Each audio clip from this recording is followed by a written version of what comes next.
नमस्कार मित्रांनो, आपण डबल सर्क्युलेशन म्हणजे काय ते पाहूया. आर्टरीज आणि वेन्समध्ये काय असतात, 3 लेयर्स असतात वेगवेगळे, 3 डिफरंट लेयर असतात वेगवेगळे. कोणकोणते लेयर असतात 3 पहा. ट्युनिका इंटिमा, वेसलच्या आर्टरी आणि वेन्समध्ये सगळ्यात आतमधला जो लेयर आहे तो इंटिमा, त्याच्यामुळे त्याला म्हणतात इंटिमा. तो आहे इन्नर लेयर. तो कशाचा बनलेला असतो? स्क्वॅमस एंडोथेलियल सेल्सचा तो बनलेला असतो.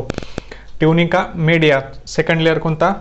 इंटिमाच्या नंतर मध्ये ट्युनिका मेडिया. स्मूथ मसल आणि इलास्टिक फायबर्स असतात. ट्युनिका मीडियामध्ये स्मूथ मसल्स आणि इलास्टिक फायबर्स असतात. आणि सगळ्यात बाहेरचा लेयर आर्टरी आणि वेनचा जो सगळ्यात बाहेरचा लेयर येतो ट्युनिका एक्स्टर्ना. बाहेर आहे म्हणून एक्स्टर्नल ट्युनिका एक्स्टर्ना. काय काय असतं त्याच्यामध्ये? Fibrous connective tissue and collagen fibres. Tunica externa consist of fibrous connective tissue and collagen fibres. Double circulation आपल्या ह्युमनमध्ये आपण माहिती आहे की आपल्यामध्ये डबल सर्क्युलेशन असतं. मॅमल्समध्ये डबल सर्क्युलेशन का म्हटलं आहे तर त्याच्यामध्ये काय काय असतं? पल्मोनरी सर्क्युलेशन आणि काय असतं? Systemic circulation. हे 2 सर्क्युलेशन आपल्या ह्युमनमध्ये प्रेझेंट असतात. तर ते पाहूया आपण कशा प्रकारे असतं. पल्मोनरी सर्क्युलेशन कुठून स्टार्ट होतं? राईट व्हेंट्रिकलपासून आणि कुठे एंड होते? लेफ्ट ॲट्रियममध्ये. राईट व्हेंट्रिकलपासून सुरुवात होते आणि लेफ्ट ॲट्रियममध्ये संपते. कोणतं? Pulmonary circulation. तर आपण पाहूया, राईट व्हेंट्रिकलमधून ब्लड कुठे जाते? राईट व्हेंट्रिकलमध्ये काय असतं? डिऑक्सिजनेटेड ब्लड असते. डिऑक्सिजनेटेड ब्लड कुठे जाणार? पल्मोनरी आर्टरीमध्ये. पल्मोनरी आर्टरी कुठे जाणार? लंग्सकडे. लंग्समध्ये कशाला गेली आहे? ब्लड कशाला जात आहे? ऑक्सिजनेशन होण्यासाठी. डिऑक्सिजनेटेड जे ब्लड होतं त्याचं काय होणार? ऑक्सिजनेशन होणार. कुठे? लंग्समध्ये. मग आता ऑक्सिजन झालं आहे, ब्लडचं ऑक्सिजनेशन झालं आहे म्हणजे ब्लडमध्ये ऑक्सिजन मिसळला गेला आहे. त्याच्यानंतर कुठे जाणार ब्लड? पल्मोनरी व्हेनकडे. पल्मोनरी व्हेन कुठे ओपन होणार? Left atrium. आता पल्मोनरी सर्क्युलेशनचा फायदा काय झाला आपल्याला? जे राईट व्हेंट्रिकलमध्ये जे ब्लड होतं ते होतं डिऑक्सिजनेटेड ब्लड होतं. त्याचं काय झालं? ऑक्सिजनेशन ऑफ ब्लड झालं, म्हणजे ऑक्सिजन ब्लडमध्ये आला. त्याच्यामुळे पल्मोनरी सर्क्युलेशनचा हे इम्पॉर्टन्स आहे. ऑक्सिजनेशन ऑफ ब्लड कुठे होते? ऑक्सिजनेशन ऑफ ब्लड लंग्समध्ये. आता दुसरं आहे सिस्टेमिक सर्क्युलेशन. पल्मोनरी सर्क्युलेशन आणि दुसरं असतं सिस्टेमिक सर्क्युलेशन. सिस्टेमिक सर्क्युलेशनमध्ये काय आहे? Left ventricle to right atrium. इकडे काय होतं? Right ventricle to left atrium. इकडे असणार left ventricle to right atrium. कसं आता पाहूया आपण. Left ventricle pumps the blood into the aorta. Aorta पुढे गेल्यावर काय होतं? त्याच्यात ब्रँचेस असतात. मेन काय असतं? आर्टरी. त्याच्या ब्रँचेस आर्टेरिओल. आणि आर्टेरिओलच्या सगळ्यात टर्मिनल काय असतं? कॅपिलरीज. कॅपिलरीज काय आहेत? फाईन केसासारख्या असतात आपल्या कॅपिलरीज. मायक्रोस्कोपिक स्ट्रक्चर असतं त्यांचं. कॅपिलरीजमधून ब्लड कुठे जाणार? टिश्यूमध्ये जाणार.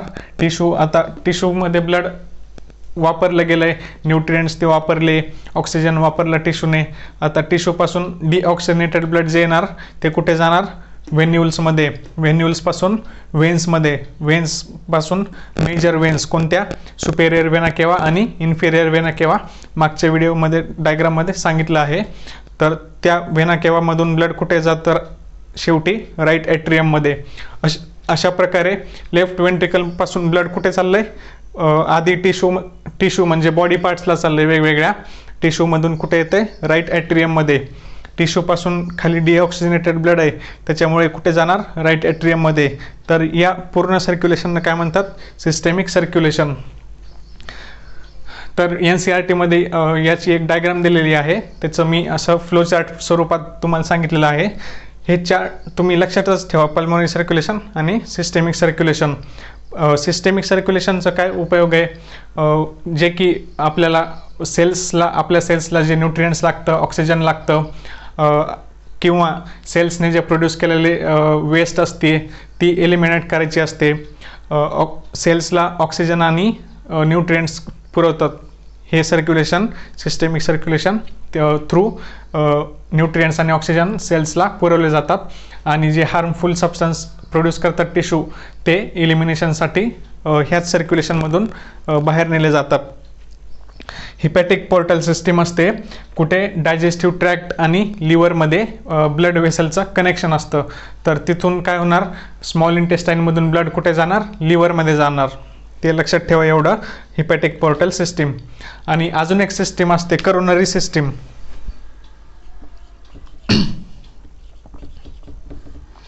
करोनरी सिस्टीम काय करते, आता हार्टमध्ये आपल्या काय असतात, मसल्स असतात, त्यांच्या फंक्शनसाठी त्यांना पण ब्लडची गरजच असते ना.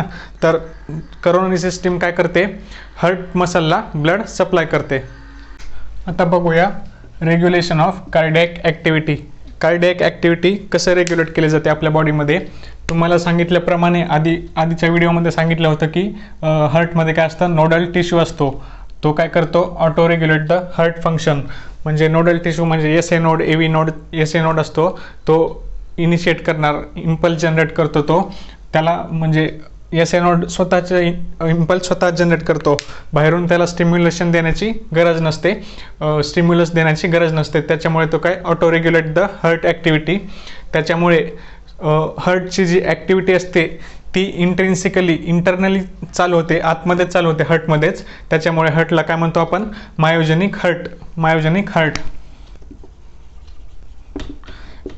ह्युमनचं हार्ट काय मायोजेनिक आहे ह्युमनचं हार्ट. अजून आता मेड्युला ऑब्लोंगेटामध्ये ब्रेनमध्ये पार्ट असतो, मेड्युला ऑब्लोंगेटा ब्रेनचा पार्ट आहे. त्याच्यामध्ये काय असतं, स्पेशल न्यूरल सेंटर. आता हा जो न्यूरल सेंटर आहे कुठे, मेड्युला ऑब्लोंगेटा, तो ह्याच्यावर इफेक्ट करतो, कार्डियक ॲक्टिव्हिटीवर इफेक्ट करतो, त्याचं रेग्युलेशन करू शकतो. फर्स्ट ऑफ ऑल हार्ट काय आपलं मायोजेनिक, हे मेन लक्षात ठेवा. मेड्युला ऑब्लोंगेटाचं काय, स्पेशल न्यूरल सेंटर असते. आता स्पेशल न्यूरल सेंटर जे असतं ते ANSद्वारे ऑटोनॉमिक नर्वस सिस्टीम, ANS असते आपल्या बॉडीमध्ये. ऑटोनॉमिक नर्वस सिस्टीमचे 2 पार्ट असतात, सिम्पॅथेटिक पार्ट आणि parasympathetic part. ANS special neural centre काय करतं, ANSद्वारे सिम्पॅथेटिक आणि पॅरासिम्पॅथेटिक नर्व्ज असतात ANSमध्ये, त्याच्याद्वारे ते रेग्युलेट करतं. आता बघूया आपण. सिम्पॅथेटिक काय करतं, इन्क्रीज करतं सिम्पॅथेटिक, आणि पॅरासिम्पॅथेटिक काय करतं, डिक्रीज. काय इन्क्रीज करतं, increase the heart rate, strength of ventricular contraction आणि cardiac output. Heart rate increase केल्यामुळे दुसरं काय, strength of ventricular contraction. Ventricular कॉन्ट्रॅक्शनची स्ट्रेंथ वाढली म्हणजे व्हेंट्रिकलची स्ट्रेंथ कॉन्ट्रॅक्शनची वाढली, त्याच्यामुळे कार्डियक आउटपुट आपोआप वाढणारच. पॅरासिम्पॅथेटिक त्याच्या विरुद्ध काम करतो. पॅरासिम्पॅथेटिक काय करतो, हार्टचं फंक्शन डिक्रीज करतो. Decrease the heart rate, decrease the speed of conduction of action potential. जी एस-ए नोडने तयार केलेलं ॲक्शन पोटेन्शियल आहे, इम्पल्स आहे, त्याचं जे कंडक्शन होतं त्याची स्पीड कमी करतं कोण, पॅरासिम्पॅथेटिक. आणि तिसरं काय, आपोआप मग हार्ट रेट कमी झाल्यानंतर कार्डियक आउटपुट पण कमी होणार.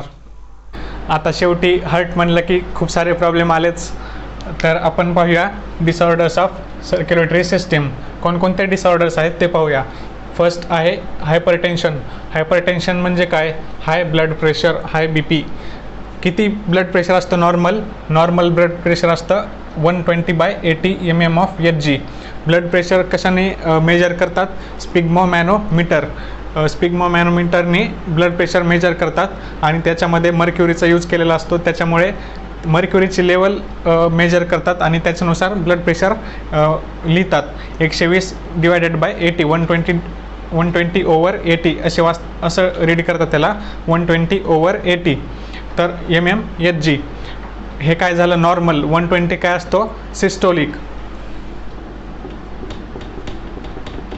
आणि हा 80 डायस्टोलिक. वरच्या साईडला जो लिहिला आहे तो असतो सिस्टोलिक ब्लड प्रेशर आणि खालचा असतो तो diastolic blood pressure.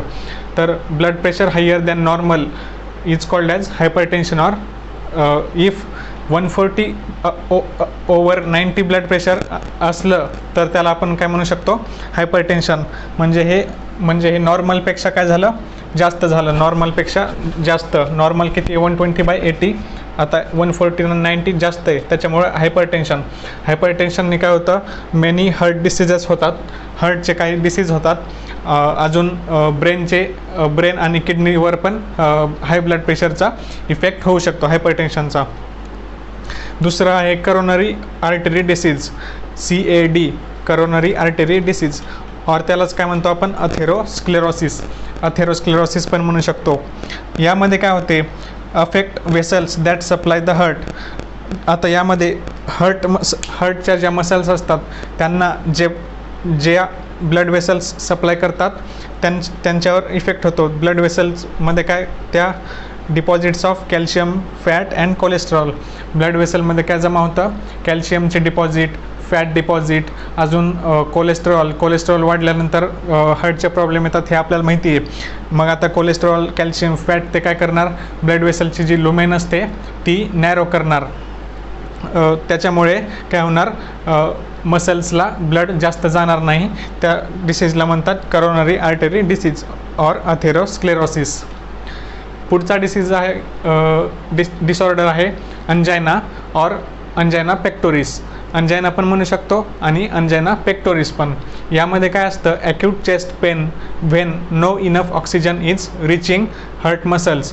Acute chest pain असतं, चेस्ट पेन होतं कधी, जेव्हा ऑक्सिजन हा मसल्सपर्यंत कमी पोहोचतो त्यावेळेस जे पेन होतं त्याला म्हणतात अंजायना. अंजायना कोणामध्ये पण होऊ शकतो, any age. It affects the men and women. Same मेनमध्ये पण तेवढंच पर्सेंटेज आहे आणि वुमेनमध्ये पण तेवढंच पर्सेंटेज आहे, पण more commonly in middle and elderly persons. More commonly कुठे होतो, मिडल एज्ड आणि एल्डरली पर्सन्समध्ये. हार्ट फेल्युअर काय आहे, state of heart when it is not pumping blood effectively to body.